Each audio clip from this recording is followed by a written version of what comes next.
Assalamualaikum warahmatullahi wabarakatuh. Salam sejahtera bagi kita semua. Masih bertemu lagi dengan saya Erni Hastuti. Untuk kali ini kita akan membahas penilaian tengah semester matematika semester 1 tahun ajaran 2020-2021. Untuk soal yang pertama, diketahui barisan bilangan 3, 6, 9, 15, 24, dan 39. Yang ditanyakan, barisan ini merupakan pola bilangan apa? Untuk jawaban yang pertama adalah pecahan. Untuk pecahan jelas tidak mungkin karena semuanya di sini adalah bilangan cacah. Untuk bilangan aritmatika, cirinya adalah dari bilangan pertama ke bilangan kedua, dia memiliki selisih dengan nilai yang sama. Coba kita cek. Dari 3 ke 6 itu adalah selisihnya 3, 6 ke 9 selisihnya 3, namun 9 ke 15 selisihnya bukan 3. Jadi untuk nomor 1 itu bukan bilangan aritmatika. Untuk bilangan geometri itu adalah bilangan yang memiliki rasio. Rasio adalah pembagi antara bilangan n-1 dengan bilangan n. Yaitu bilangan kedua, misalnya bilangan kedua dibagi dengan bilangan pertama. Jika bilangan ketiga itu nanti dibagi dengan bilangan kedua. Coba kita cek rasionya sama atau tidak. 6 bagi 3 adalah 2, 9 bagi 6 bukan 2. Jadi dia karena tidak sama bukan bilangan geometri. Untuk bilangan yang terakhir itu adalah bilangan Fibonacci, yaitu bilangan yang merupakan penjumlahan dari dua suku sebelumnya.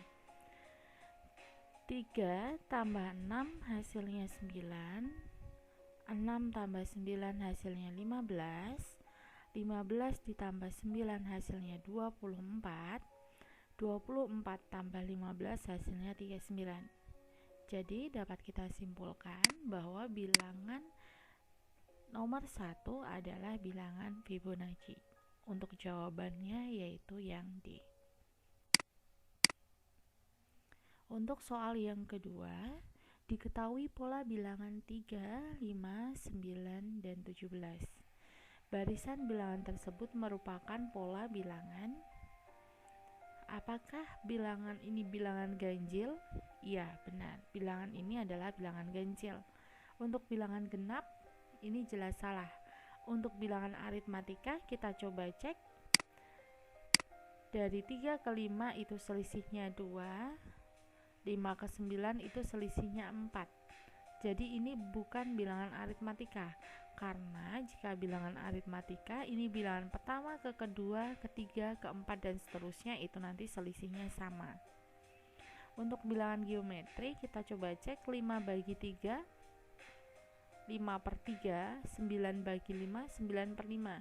Ini jelas rasionya berbeda. Jadi ini bukan juga bilangan geometri. Jadi untuk nomor 2 itu jawabannya adalah A, yaitu bilangan ganjil. Ternyata mudah bukan? Untuk soal matematika kita perlu mengetahui apa itu bilangan ganjil, genap, aritmatika, geometri, cacah, dan seterusnya.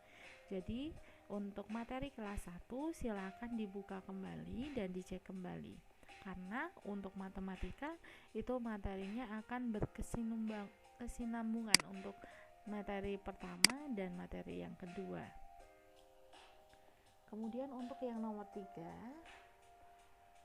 di sini ada konfigurasi objek, yaitu berupa bulatan-bulatan hitam. Yang ditanyakan banyak lingkaran pada pola ke-10.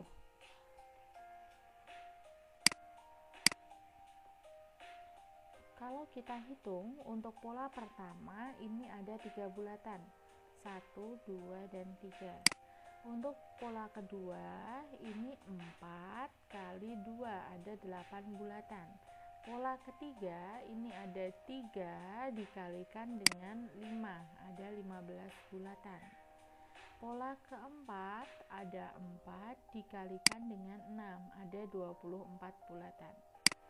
Setelah kita pelajari, ini ternyata adalah 3 kali 1, ini ada 4 kali 2, ini ada 5 kali 3, ini juga ada 6 kali 4. Coba perhatikan di sini. Ternyata di sini adalah suku ke-nya. Jadi ini adalah pola pertama, pola kedua, pola ketiga, dan pola keempat. Bandingkan dengan hasil kalinya. Oh, ternyata antara pola dengan yang dikalikan ini selisihnya ada 2. Dari 4 ke 6 itu selisihnya juga ada 2. Bagaimana jika yang ditanyakan adalah pola ke-10? Jika pola pertama di sini kita tulis 1, berarti untuk pola 10 nanti kita bisa tulis 10.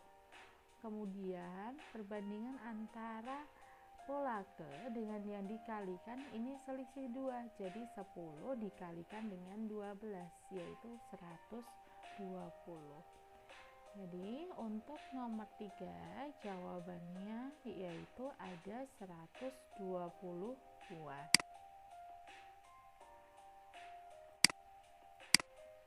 Soal yang keempat, ini ada lidi, kemudian lidi ini kita buatkan tabel. Ini pola yang pertama, ternyata setelah kita hitung ada 3 lidi. Pola yang kedua itu ada 6 lidi. Pola yang ketiga itu ada 9 lidi. Coba kita cek, ternyata untuk pola yang pertama, untuk menghasilkan 3 lidi, itu ini n-nya, yaitu pola pertama itu 1 dikalikan 3 sama dengan 3. Pola kedua berarti n-nya kita ganti 2. 2 dikalikan 3 sama dengan 6. Pola ketiga berarti 3 kalikan 3 sama dengan 9. Yang ditanyakan adalah pola ketujuh. Jadi n-nya di sini kita ganti dengan 7. 7 dikalikan 3 sama dengan 21. Mudah bukan? Jadi untuk mencari berapa lidi yang diperlukan untuk membuat pola ke n, ini kita bisa mendeteksi dari bilangan-bilangan yang ada pada lidi ini, kemudian dibuat tabel. Atau kalau tidak, kalian bisa meneruskan gambar ini sampai pola ke-7. Untuk jawaban nomor 4 jadinya D ya, sama dengan 21 lidi. Untuk soal nomor 5, ini sama dengan soal nomor 4. Yang ditanyakan batang korek api pada pola ke-7. Pola pertama di sini ada 4 batang, 1, 2, 3, 4. Pola kedua ada 7 batang, 1, 2, 3, 4, 5, 6, dan 7. Untuk pola ketiga itu ada 10 batang, 1, 2, 3, 4, 5, 6, 7, 8, 9, 10. Yang ditanyakan berapakah pola ke-7 dari yang disusun batang korek api tersebut.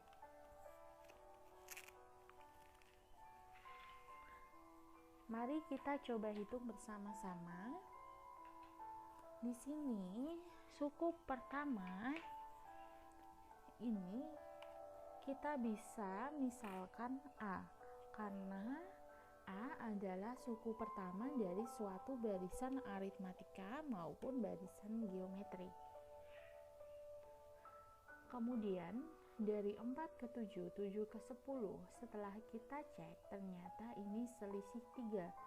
Jadi di dalam barisan aritmatika itu nanti selisih itu kita misalkan dengan B, yaitu bedanya ada 3.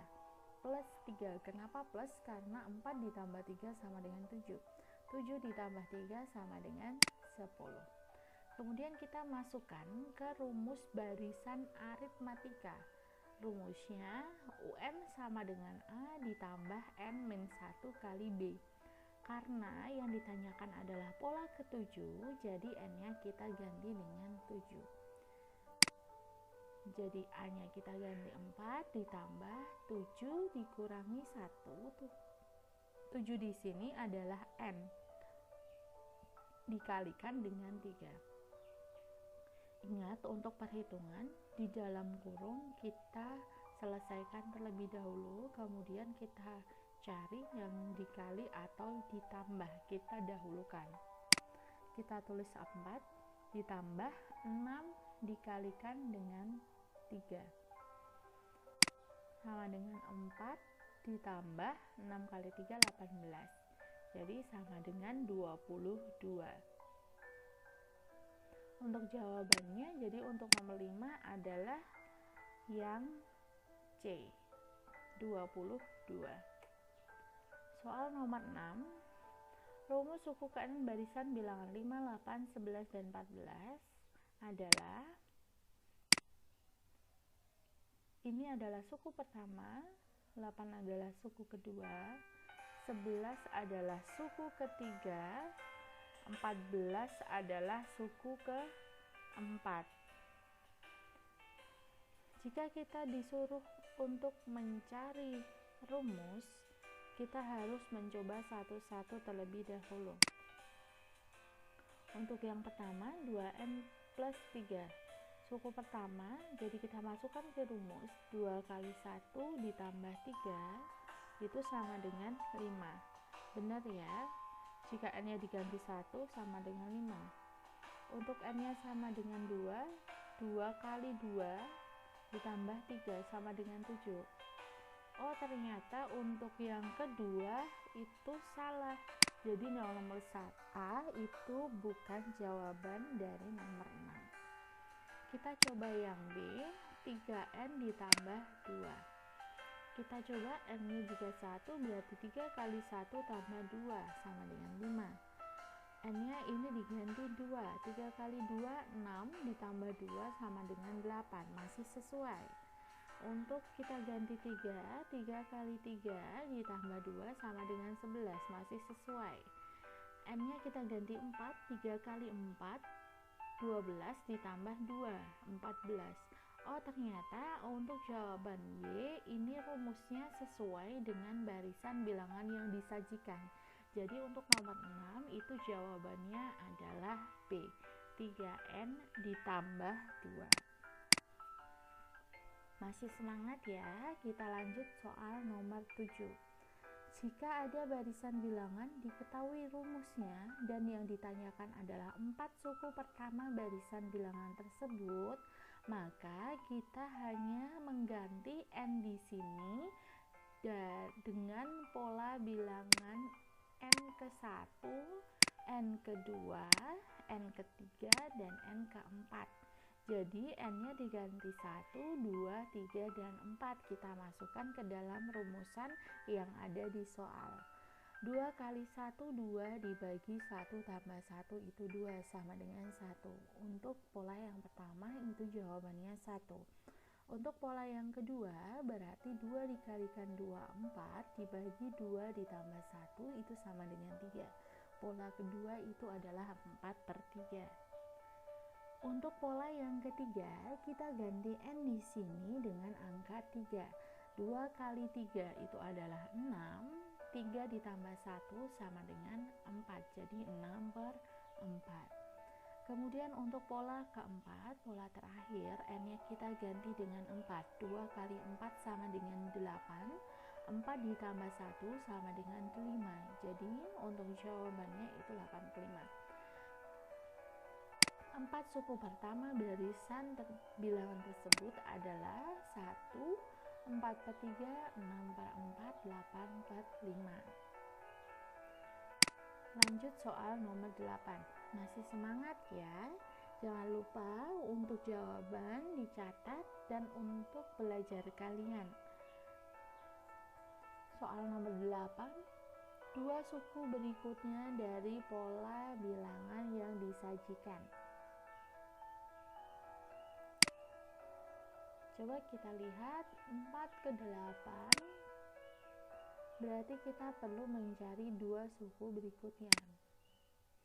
4 ke 8, ini selisihnya ada 4. 8 ke 14 selisihnya ditambah 6, 14 ke 22 selisihnya ditambah 8.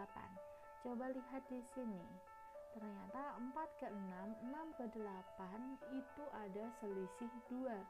Jadi nanti otomatis untuk bilangan berikutnya itu kita tambahkan 2. 4 ke 6 ke 8, kemudian ke 10 dan ke 12 ya. Ini 12.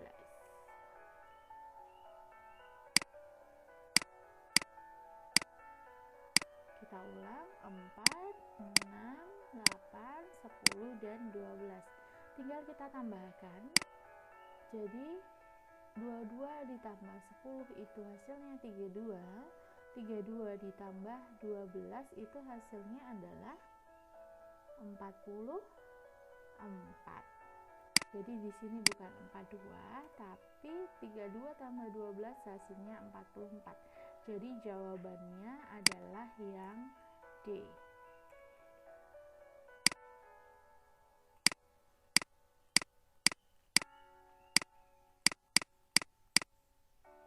Jawabannya yang D, karena 22 ditambah 10 itu 32. Kemudian 32 ditambah 12 itu adalah 44. Jadi nomor 8 itu jawabannya yang D. Soal nomor 9 yang ditanyakan adalah suku ke-7 dari barisan 3, 7, 11, 15, 19, dan seterusnya. Kita tahu di sini A-nya yaitu sama dengan 3. Kemudian untuk B-nya kita coba cek apakah sama. 3 ke 7 itu adalah selisihnya 4. 7 ke 11 selisihnya juga 4. 11 ke 15 selisihnya juga 4. Jadi karena ini selisihnya sama, dari pola pertama ke kedua, ke ketiga, dan seterusnya selisihnya sama, maka barisan ini adalah barisan aritmatika, yaitu dicirikan dengan adanya beda sama dengan 4. Rumusnya adalah A ditambah N min kurangi 1 kalikan dengan B. Kita tahu di sini A-nya sama dengan 3 ditambah N-nya adalah pola ke-7. 7 kurangi 1 dikalikan dengan bedanya 4. Jadi 3 ditambah 6 kali 4. Kita dahulukan terlebih dahulu yang dikurung. 3 ditambah 24 hasilnya 27. Jadi untuk soal nomor 9, suku ke-7 barisan tersebut adalah B, 27. Soal yang ke-10, kita perlu lihat pola bilangan berikut. Dari 2 ke 2, kalau ditambah hasilnya 4, 2 tambah 4 hasilnya 6, 6 tambah 4 hasilnya 10. Jadi bisa dipastikan bahwa untuk soal nomor 10 adalah bilangan Fibonacci, yaitu penjumlahan dari dua bilangan sebelumnya. Jadi untuk selanjutnya 6 tambah 10 itu ada 16, 16 tambah 10 ada 26, 26 tambah 16 ada 42. Jadi jawabannya adalah yang C, 16, 26, dan 42. Lanjut soal nomor 11, suku ke-8 dari barisan bilangan berikut. Coba kita cek. Ternyata A-nya di sini suku pertama adalah 20. Kemudian beda itu minus 3. Kenapa minus 3? Karena 20 ke 17 itu dikurangi dengan 3. 17 ke 14 itu dikurangi dengan 3 juga. Jadi kita bisa tentukan bahwa nilai beda adalah minus 3. Untuk mencari suku ke-8, kita pakai rumus A ditambah N-1 kalikan dengan B. A-nya adalah 20 ditambah 8 dikurangi 1 dikalikan dengan minus 3. Jadi 20 ditambah 7 dikalikan minus 3. 20 min 21 itu sama dengan minus 1. Jadi nilai suku ke-8 adalah A itu minus 1. Untuk soal nomor 12, ini ada pola, ternyata setiap pola selanjutnya itu ditambahkan dengan garis 1. Pola pertama seperti ini, kemudian ditambahkan 1, pola ketiga tambahkan 1, pola keempat mulai lagi dari sana. Jadi otomatis nanti untuk pola yang kelima itu tinggal ditambahkan 1 garis. Jadi jawabannya yang C. Untuk nomor 13, sebuah tali dibagi menjadi 7 bagian dengan panjang yang berbentuk suatu barisan geometri. Bila panjang tali terpendek itu U1 sama dengan 4 dan terpanjang U7 sama dengan 256, maka panjang rasio deret tersebut. Di sini sudah diinfokan bahwa ini adalah bilangan geometri. Jadi kita bisa tulis U1 sama dengan 4, U7 sama dengan 256. Ini bisa kita balik untuk mempermudah perhitungan. Kita ingat bahwa rumus barisan geometri UN sama dengan A kali R pangkat N min 1. Jadi U7 sama dengan 4 dikali dengan R pangkat 7 kurangi 1 sama dengan 256. Kalau U1 sama dengan A dikali R pangkat 1 min 1. A di sini kita gantikan 4, R pangkat 1 min 1 sama dengan 4 ya. Jadi kita tahu bahwa di sini A-nya itu sama dengan 4.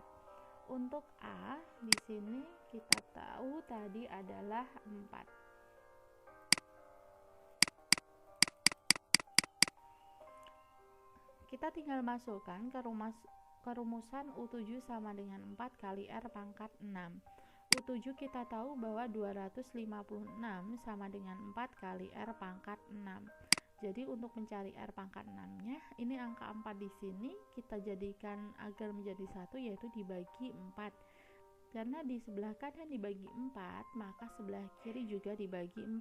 256 dibagi dengan 4 itu sama dengan 64. Jadi R-nya itu adalah akar dari pangkat 6, 64. Kalau kita tahu bahwa 64 adalah 2 kali 2 kali 2 kali 2 kali 2 kali 2, hasilnya 64. Jadi nilai rasio dari barisan geometri ini adalah 2. Soal nomor 14 yang ditanyakan jarak titik A terhadap sumbu X pada gambar di samping.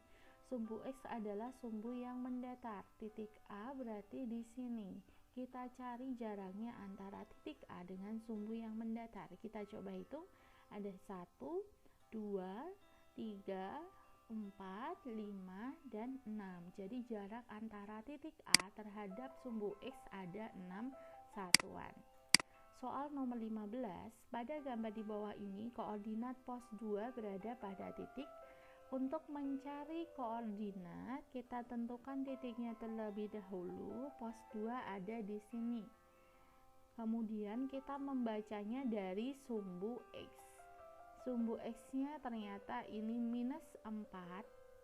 Y-nya ada 4.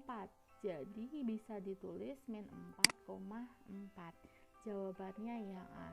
Diingat sebuah titik itu kita membacanya dari sumbu X baru sumbu Y. Jadi min 4,4. Nomor 16. Dari gambar di bawah ini, garis yang tegak lurus dengan sumbu X. Sumbu X adalah sumbu yang mendatar. Kita cek garis yang tegak lurus garis apa saja. Oh, ternyata garis yang tegak lurus di sini adalah garis A. Sumbu X-nya yang mendatar, garis tegak lurusnya yang tegak, yaitu garis A. Dan garis yang tegak lurus sumbu Y. Sumbu Y di sini yang tegak lurus berarti dia C. Jadi jawabannya A dan garis C. Jangan terbalik ya. C ke A. Karena apabila kalian menjawab C ke A, itu adalah garis yang sejajar sumbu X dan sejajar dengan sumbu Y. Jadi harus diurutkan dengan pertanyaan. Yang nomor 16 itu jawabannya adalah A ke C, yang D. Soal nomor 17. Gambar yang menunjukkan garis M dan N saling sejajar tetapi tidak tegak lurus dengan sumbu X dan sumbu Y, serta saling memotong pada sumbu X dan sumbu Y. Ini antara A, C, dan B adalah garis yang saling sejajar. Kalau untuk D, ini adalah saling berpotongan. Jadi jawabannya antara A, B, dan C.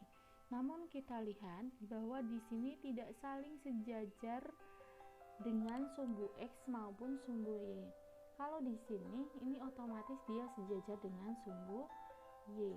Dan yang A ini adalah sejajar dengan sumbu X. Berarti garis yang tidak sejajar dan tidak tegak lurus sumbu X dan sumbu Y adalah garis M dan N pada jawaban yang C.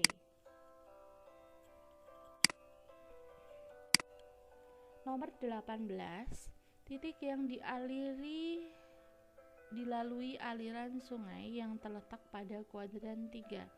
Ingat, untuk kuadran pertama kita mulai dari sini. Kuadran pertama, kuadran kedua, kuadran ketiga, dan kuadran keempat. Jadi, titik yang terletak pada kuadran ketiga yaitu titik K, L, dan M. Untuk jawabannya yang D. Untuk yang titik D di sini, apakah terletak pada kuadran 1 atau 2? Kuadran 1 atau 2? Bukan. Untuk titik D tidak terletak pada kuadran, tetapi titik D itu terletak pada garis Y atau sumbu Y. Titik H juga tidak terletak pada kuadran 1 maupun kuadran 4, karena titik H terletak pada sumbu X. Jadi diingat-ingat, untuk kuadran itu yang ada di dalam kuadran, bukan pada sumbu X maupun sumbu Y. Namun untuk nomor 18, kuadran 3 berarti kita ada 3 titik K, L, dan M. Jawabannya yang D. Soal nomor 19, himpunan pasangan berurutan dari grafik kartesius di bawah ini yaitu apa saja? Kita cek membacanya dari sumbu X terlebih dahulu. Titik ini adalah 2,1, kemudian 3,5, kemudian 4,2, 4,4, serta 6,4. Jadi untuk nomor 19 itu jawabannya adalah yang C. Lanjut untuk soal nomor 20, relasi yang sesuai dari himpunan A ke himpunan B adalah relasi adalah hubungan dari dua himpunan. Jika 1 ke 2, 1 ke 3, 1 ke 4, kemudian 2 ke 2, 2 ke 4, sedangkan 4 hanya 4 ke 4, maka relasi yang sesuai dari himpunan A ke himpunan B adalah relasi dari faktor dari. Karena 1 adalah faktor dari 2, faktor dari 3, dan faktor dari 4. Kemudian 2 adalah faktor dari 2 serta 4, sedangkan 4 adalah faktor dari 4. Jadi nomor 20 jawabannya adalah yang A, yang paling tepat. Soal nomor 21, himpunan pasangan berurutan yang menyatakan relasi 2 lebihnya dari. Apakah 3 2 lebihnya dari 5? Bukan. Yang benar 5 adalah 2 lebihnya dari 3. Jadi untuk soal nomor option yang A dan yang B ini adalah salah. Kemudian kita ke yang C, apakah 3 2 lebihnya dari 1, 4 2 lebihnya dari 2, 5 2 lebihnya dari 3. Jadi untuk nomor 21 itu jawaban yang benar adalah yang C, karena dia sesuai dengan relasi yang ditanyakan. Soal nomor 22, diagram kartesius yang sesuai. Kita cek 1,4. Jadi X-nya adalah 1, Y-nya 4. 2,3, 3,2, dan 4,1. Jadi diagram kartesius yang sesuai yaitu yang A. Untuk nomor 23, diagram panah pada gambar di samping yang merupakan pemetaan, maka ringnya adalah hasil dari pemetaan suatu relasi. Di sini kita bisa lihat bahwa hasilnya yaitu A, B, dan C. Jadi jawabannya adalah yang D. Soal nomor 24, ringnya berarti di sini adalah himpunan Y-nya. Ini X, ini Y, ini X, ini Y, X, Y. Jadi ring dari himpunan pasangannya adalah 1, 5, 2, 4. Atau kita bisa tulis 1, 2, 4, 5. Jawabannya yang A. Soal yang terakhir, yang merupakan daerah hasil pada diagram panah di samping adalah, jadi daerah hasil itu sama saja atau disebut dengan ring. Dari sini kita bisa lihat bahwa daerah hasilnya yaitu 2, 3, 4, 5, dan 6.